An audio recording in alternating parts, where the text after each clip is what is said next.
Welcome to Age of AI, Politics, Law, and Society, hosted by Medler Mema, Chris Lamont, and Young Diogenes, in association with the Global Governance Institute in Brussels.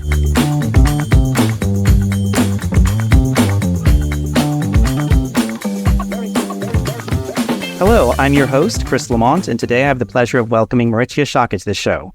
Marietje Schaake is a fellow at Stanford Cyber Policy Center and at the Institute for Human-Centered AI. She is a columnist for the Financial Times and serves on a number of not-for-profit boards as well as on the UN's high-level advisory body on AI. Between 2009 and 2019, she served as a member of the European Parliament where she worked on trade, foreign, and tech policy. She is also the author of the recently published book, The Tech Coup, How to Save Democracy from Silicon Valley, which will soon, I hear, also be coming out in Japanese. Welcome to the show, Marietje. It's a real pleasure to have you. And also, I've heard that you are also now playing a role in the implementation of the EU AI Act. Can you tell us a little bit more about that? Thank you so much. It's great to be on the show, and thanks for the kind introduction. Yes, actually, I was recently appointed to chair one of the working groups that's going to work on the code of practice under the AI Act. For those who are not in the weeds of all the Brussels goings about, this is the process that will bridge the moment between the full implementation of the AI Act, the first comprehensive AI law in the democratic world, and where we are today. And so it will look for criteria that AI developers, companies will sign up to in order to avoid risk. And as the first big attempt to regulate AI, for listeners, this work is necessary to put meat on the EU AI Act's risk-based regulatory framework, correct? Absolutely. Yeah. Yes, so the law is written to avoid risk, but it needs to be worked out in greater detail, like what criteria will companies adhere to voluntarily. That's the first phase, and then the law becomes binding. And we are looking into what those criteria should be, what is in the public interest, but what is also the best way for companies to scan for risk, report on it, and so on. Right, and there's certainly a lot to work with there. But before we get back to AI and AI governance, I want to take a step back and ask you about how you got interested in the topic of big tech, democracy, and human rights. It's basically from two angles. I've always been curious about the role of technology in our societies. I studied new media in the second year that this was even offered at the University of Amsterdam way back when. And this was really a minor in coding, the World Wide Web, globalization, and what it would all mean for our world. And going forward, I was always trying to understand, where does change come from? And that's also why I got into politics, because politics is really important to harbor change. Right. And so is technology. So it's just an intrinsic curiosity and interest, but my policy-related work has really been sparked by my emphasis on human rights and the rule of law, also as a member of the European Parliament. So I write in the Tech Coup as well how just after I'd gotten elected, and I was a newly appointed member of the Foreign Affairs Committee of the European Parliament, I was focusing on Iran, which then became my responsibility in the committee. And I was looking at the green movement that had happened in Iran, where a number of activists were fleeing the repression, the persecution, the torture, the violence that the state inflicted on them. I met them in eastern Turkey because that was as close as I could get to Iran. And the narrative was very much then that technology would help democratize the world, would help empower human rights defenders. But from these activists, I learned the extent to which surveillance and spyware was also being used to target them. And so very early on in my tenure as a member of European Parliament, it became clear to me that if we wanted technology to be a force for good, for human rights enhancement, for democratization, we needed to govern with those goals in mind. And unfortunately, and that's also the diagnosis in tech, that has not happened enough. And therefore, we see enormous power on the part of companies with harmful effects on human rights and democracy. So my entry point was both a curiosity in technology, but also very much a commitment to human rights, which I believe are now thought over in the context of the digital domain. And this brings us to my next question. And of course, increasingly, our lives everywhere are increasingly digitized and datafied. In fact, there's probably a data point for everything I've done today, right? Nothing too interesting, but nonetheless, right? It's pretty much there's data for it somewhere. And it isn't necessarily the state that's collecting this data, but a myriad of private actors and firms. Can you tell us more concretely about the risks of the datafication of society and what this means for democracies before getting back to the question of authoritarianism? In general, you're right. There are just enormously elaborate data profiles on all of us, but also on our infrastructure, on our manufacturing, on our risk and cybersecurity. So it's both individual and societal, collective. And now, beyond just the collection of all this data that has relevance in the context of targeting on social media, for example, for advertising, for political messages, for trying to influence people's behavior, data is now relevant in a different context because of the training of new large language models and AI models with vast volumes of data scraped from the internet, scraped from scientific publications, whatever companies can get their hands on. And I think if you care about agency of the individual, if you care about the public interest and don't want to see all this information privatized, if you don't want to see the benefits of having access to all that information privatized, you don't want companies to scan our critical infrastructure that they build and protect, scanning it for risk and offering solutions. If you want to see more of the public interest reflected, if you want to have more public interest-based insights, such as academic research, for example, then this is not a good trend. Right. And for me, you mentioned the academic side, right? Just like accessing this data, if you want to do research on social media platforms, has become more difficult as the hurdle, right? As the barriers to access have gone up. There are a couple aspects of this which are really interesting and important to go into a little bit more detail on. And that's the question of, okay, so the public interest and how do we achieve that? Should big tech companies be held directly accountable under international human rights law, which traditionally addresses states? I think it's enormously important that the current legal gray zone or vacuum, also in international law, gets clarified.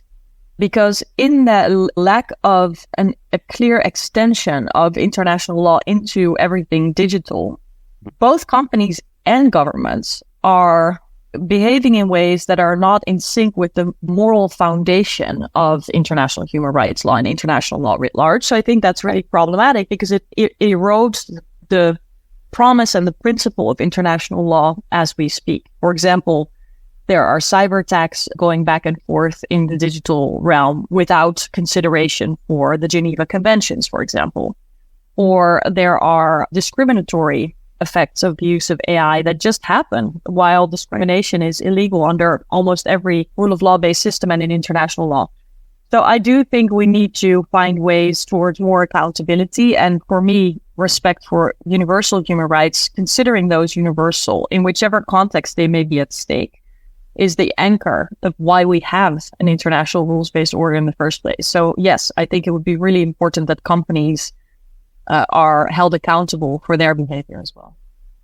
And you've alluded to the next question, right, which is the international rules-based order and the background of international politics in 2024, which is definitely there in your book as well, is that there are a lot of pressures that push countries towards establishing data centers at home. You talk about digital sovereignty in the 2020s, and also the question of kind of semiconductor chips, which all seem to give these companies even greater leverage over states in this particular geopolitical context. But you talk about, and in case in the Netherlands, for example, there are a lot of energy and environmental costs that really haven't been discussed. And in fact, interestingly, when we think about technology, we often assume the cloud is this, it just exists out there, but there's like an entire material infrastructure behind it. And there hasn't really been a public debate about, okay, what would that look like if we bring that home? Well, and one of the reasons why there hasn't been a more lively and engaged political debate, public debate about what are legitimate uses of agricultural land, right, what are the conditions under which tech companies can use enormous amounts of energy or water, because the bidding for these contracts often happens anonymously. So companies are hiding behind shell structures that don't reveal their true identity. So a city council consisting of part-timers or volunteers in any context may have to decide about whether to grant or deny an application for building a data center or hyperscale. These part-timers are supposed to go through tens of thousands of pages that are produced by top law firms, top consulting companies, top advertising firms to get the green light for these licenses, while these part-time representatives don't even know who they're talking to. So in the Netherlands, and this is not a unique case that we saw in the Netherlands. I illustrate in Tech Coup this one Dutch example, but I also touch upon a number of American cases where the practice is the same, where from a democratic point of view, what does that mean for decision making when the representatives that are mandated with making these decisions representing the people of that community, of that province, of that state, of that country, are really in such an asymmetric disadvantage vis-a-vis these billion-dollar companies that this is just not a fair discussion. Secondly, we now see in the past couple of months news reports in the US, in the UK, in the Netherlands, that the energy grid is at code red. The energy grid cannot process the needs of today. While a number of these data centers, hyperscales, that are in great demand have been given licenses, but have not yet come online. And so we will see more pressure with the agreed centers to be built in the near future. And I think it's just not going to end well. In the US, there are a number of very warm states that suffer from drought, where actually consumers, citizens, need to ration their use of water, while these data centers use enormous amounts of water. And another challenge to have a greater understanding of what we're talking about is that there's no standardized way to measure the use or to report on the use. Right. So throughout this whole case of data centers and how they relate to the public interest and to democratic decision-making about them, we see a lot of intransparency and a lack of reporting obligations on the part of companies. And I think these are just such common sense measures that if you want to bid on public resources, you actually have to do so showing who you are. Is this something we still have to debate? Yes, unfortunately. And also, can't we just agree on one way to measure the use of natural resources and to report on it so that we at least know what these data centers individually, but also collectively mean in terms of pressure on our infrastructure? And then it's a much more fair debate, probably also a more visible challenge, because it's easier for journalists, civil society, citizens to understand what the real question is before them. If I remember correctly, in the Dutch kind of case that you explored, the companies were operating through kind of front companies that adopted Dutch-sounding names, right? Yeah, very sympathetic in the Dutch context. So Meta/Facebook called itself polder networks, and a polder is like this Dutch landscape that is very typical of the Netherlands. And in other places, they did the same, or they had somewhat patriotic sounding or otherwise somewhat just agnostic sounding names, but certainly not revealing that they were AWS or Microsoft or Facebook or Google. And this is just a very anti-democratic, strange practice. Right. And then add to this, if we think about this globally, right, you have a lot of kind of countries that are already semi-arid, which are experiencing already difficulties in providing water for agricultural purposes. But then you introduce data centers into this mix and these large new drains on both kind of water resources and electricity resources without much of an understanding of the environmental or societal impact that the introduction of such centers will have.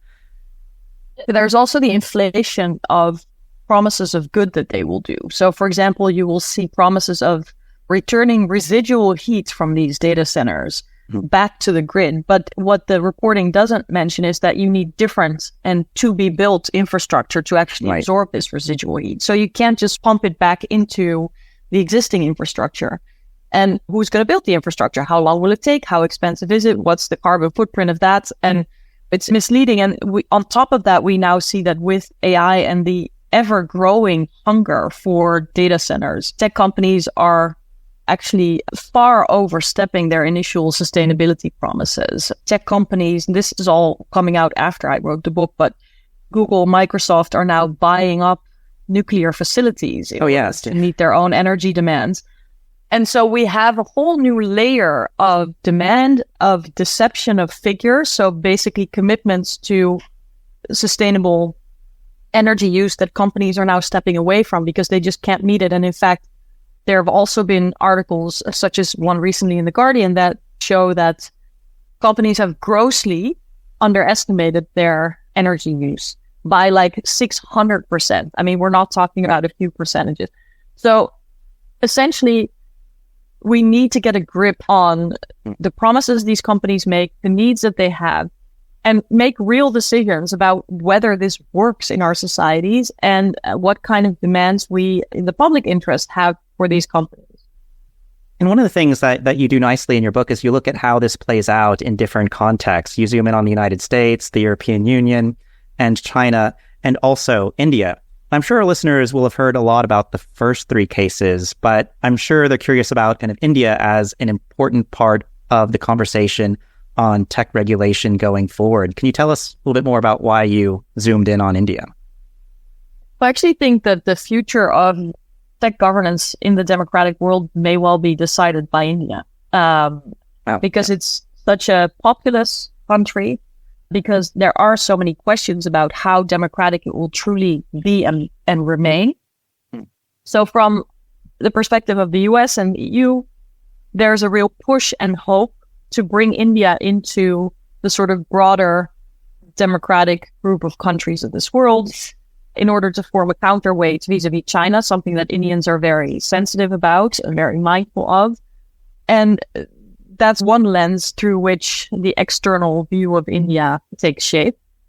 On the other hand, there's clear democratic backsliding, restrictions on the freedom of the press, on civil society, on the minority populations in the country, growing nationalism and all the manifestations thereof.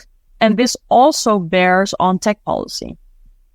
And I think the tension lies in the gap between the hopes of what US and European politicians would like India to be and what it really is. And so because this has not crystallized entirely yet, and because India will hopefully see a lot more economic development and therefore will be able to increase its sort of geopolitical weight in the context of the consumption of tech, of the regulation of tech, it's such an important country to follow with all these developments going on. And so I'm not saying that things are going as they should right now, but it's certainly a case to watch if you care about the democratically inspired rule of law-based governance of technology, the respect for human rights. India will be a key player, whether it will be a player that will help or hinder these values. Right. So either as an enabler of digital authoritarianism or a tech as a platform for a kind of growing and, as you say, most populous democracy in the world. Interestingly, although this is something that is perhaps related a little bit to the Indian case study, you do talk about kind of internet shutoffs in the Indian context. And of course, this summer in neighboring Bangladesh, we saw that with Sheikh Hasina's government as part of an attempt to crack down on protests, which included things like shutting down the internet. But of course, you've seen kind of political change there. So perhaps, like you said, this kind of the trajectory remains to be written, perhaps, in this particular context. Well, but maybe one small piece of comment on that. The problem is governments are also tempted to use technology for repression. Authoritarian ones, certainly, because they behave in controlling, surveying, and repressing ways. But democratic governments do the same.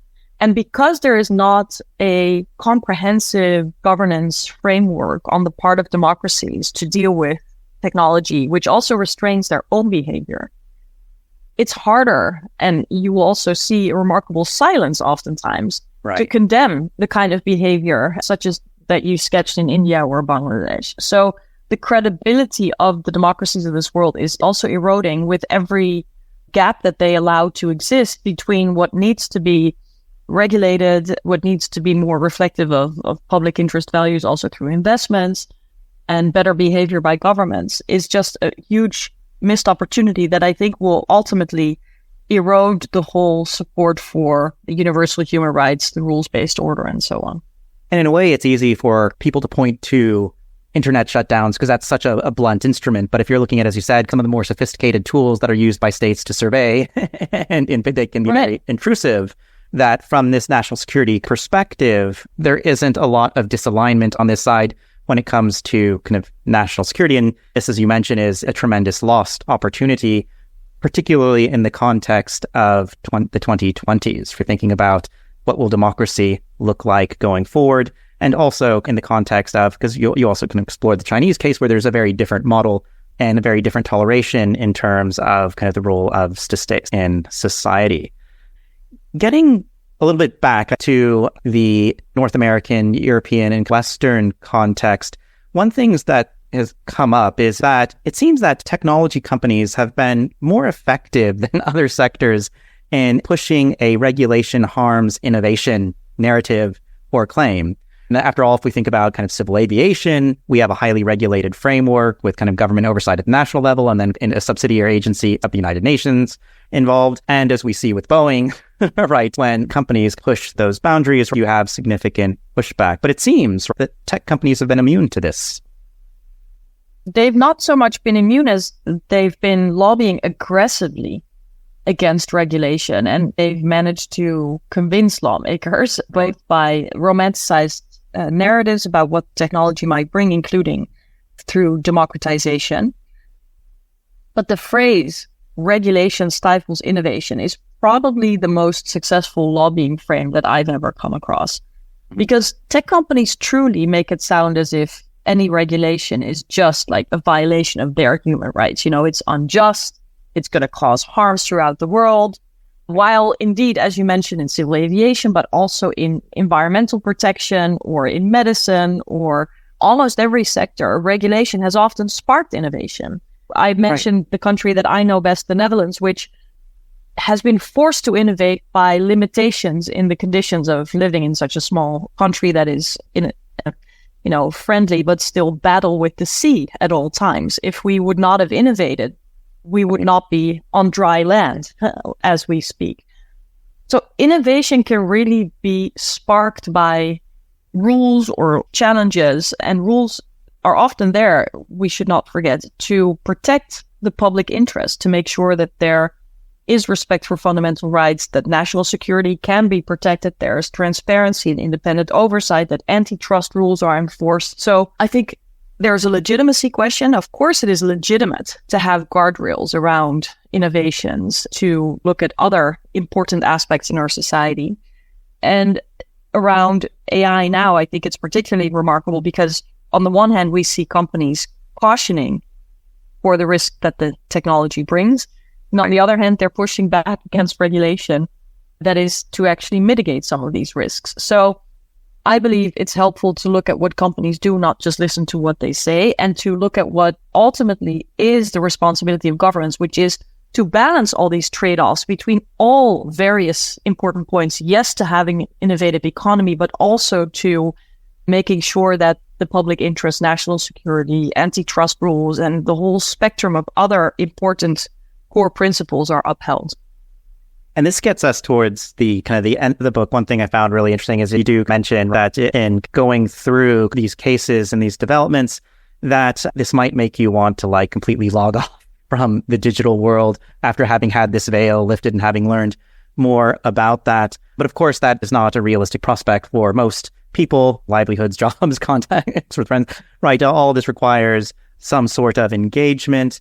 So in this particular context, how do you see prospects for pushing back against what you've described here as this private encroachment in the public sphere, kind of that's been kind of supercharged through lobbyists? And that seems to be a battle that, as you mentioned, it was one that is asymmetric, where you have one side with the knowledge of the tech, you have one side that's developing it, one side with a lot of financial resources, another side that is dealing with a number of different policy problems, and then having to confront this as well. The Tech Coup is indeed meant to create a sense of urgency, but also to leave readers and policymakers feeling empowered that something can be done. So there's a whole host of solutions that I probably can't touch upon all right now. Right. But they are along three lines. Investment, to have much more public interest, digital infrastructure and opportunity. the leverage of the purchasing power of governments. We haven't talked so much about it yet, but governments are often the main clients of tech companies. They can really lead by example, literally, by showing how better standards, better criteria, less lock-ins, more oversight, more transparency can be built into government contracts. And governments should help lower governments, public institutions have a better negotiating position vis-a-vis tech companies. But I also talk about ways to improve the independent expertise on the part of governments and public institutions. I talk about transparency that will help a better informed public debate and public policy. I talk about direct accountability measures. For example, very simple, when you look at big accounting firms, if they have given a thumbs up to shady, if not fraudulent, budgeting and reporting by other companies, then they can be blacklisted for a while for new contracts.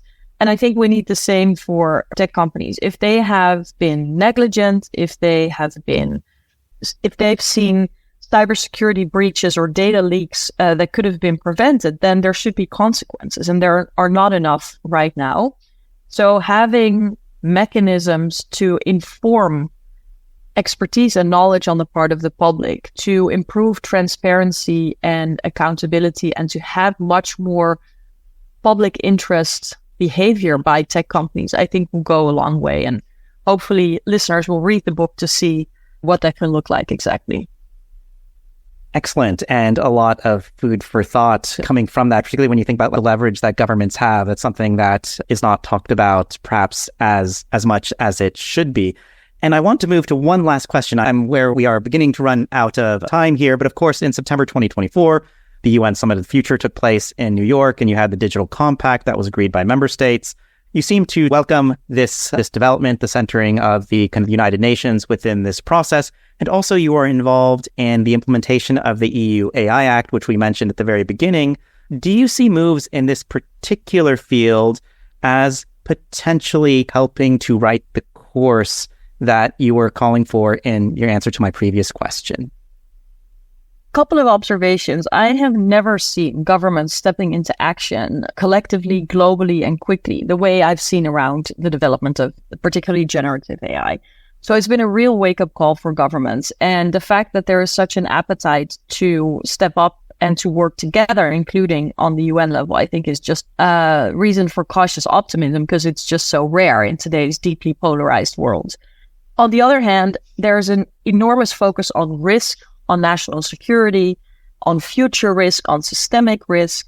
And I don't want to diminish the importance of governments looking at these, but at the same time, there are so many other harms in the here and now, such as discrimination, such as fraud, such as disinformation, right, that come from these latest AI developments that I wish there would be more focus on democratic resilience, democratic governance in the broader sense, and not just at mitigating risk from the state's point of view, because as important as that might be, it's only one slice of what I believe needs to happen. So yes, it's good to see governments stepping into action, but they have been too narrow, in my point of view, in selecting what they want to dedicate this energy to. And of course, in 2024, we've had a number of elections across the world, and we have some big ones still coming up. And we haven't even really talked about yet the impact of algorithmically mediated information spaces on voters, and also artificial intelligence and political marketing, two topics that we will discuss soon in this podcast. But unfortunately, that's it for today's show. Thank you, Marietje, for joining us. It's been a real pleasure to have you today. And to our listeners, be sure to join us again next time for another discussion at the intersection of law, society, and politics. Until then, stay human.